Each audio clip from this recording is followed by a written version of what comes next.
Hi, so we are going to look at angles in triangles and quadrilaterals today. And I wanted to start by taking a look at this activity. And if you want to go ahead and do it, feel free to. It just takes a piece of paper. So if you were to draw a triangle similar to the one that's like this and cut it out and label the corners 1, 2, 3, you can tear the corners off and put them together. And if you notice, when you put them all together here in step 3, it creates a complete, perfect, straight line. And if you remember back when we talked about angles, a straight line is called a straight angle, and it always measures 180 degrees. And this would work with any triangle you tried to draw: an obtuse, an acute, a right, a scalene, equilateral, isosceles. No matter the triangle, all the angles add up to 180 degrees. So that is what you need to remember. Angles of a triangle add up to 180 degrees. So if we are looking to find a missing angle, like here in this example, we can add the two angles that we do know together and subtract it from 180 to find the missing angle. And that's what we're going to try to do on these. So, got a triangle. We know that it adds up to 180 degrees. I'm going to start by adding the two angles that I do know, which here is 50. Subtract it from 180. So that missing angle should be 130 degrees. That makes sense because that is an obtuse angle. Here I've got an angle that is 90 degrees and then 50. So again, let's go ahead and add and then subtract.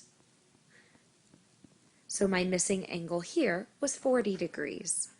And last one, and this all would work identical if you were, let's say, having any decimals at all with it, or fractions. You can do the exact same steps. You would just want to then remember all of your steps with dealing with fractions. So angles of a triangle add up to 180. Let's look at this activity dealing with quadrilaterals now.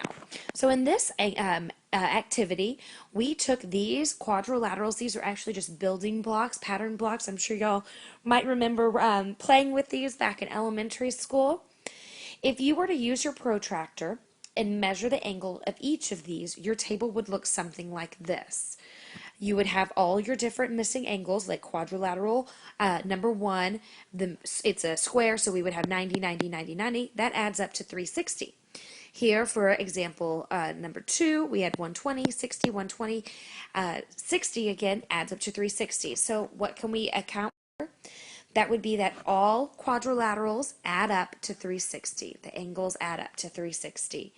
So just like before, we can add the angles that we do know and subtract from 360 to find that missing angle. So on number 14, I'm not even going to have to do a lot of work here. This is a rectangle. We should know that all rectangles have 90-degree angles, so we know that this angle would be a missing of 90 degrees. I'm going to go ahead and come back here down to number 16. Number 16 is a rhombus.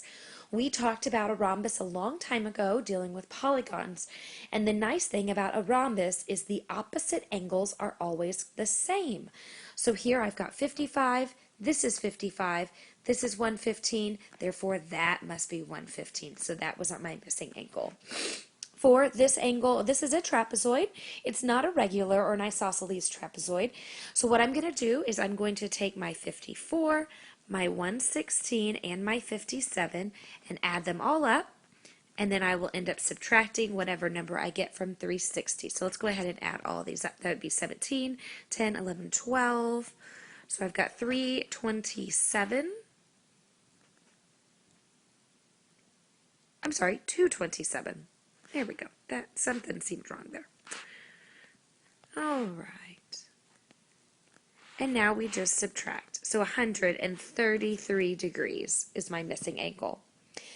And lastly here, I've got 90, 90, and I'm sorry, 90, 90, and 63. So I'm going to add those all together.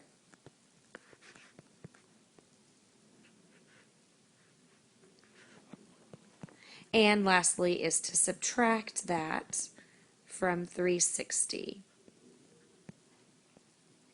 And just like we talked about before, I end up with 117. And just like we mentioned before, this would work the same if you were dealing with any kind of fractions or any kind of decimals. Just what we want you to remember is that triangles add up to 180, quadrilaterals add up to 360. Good luck.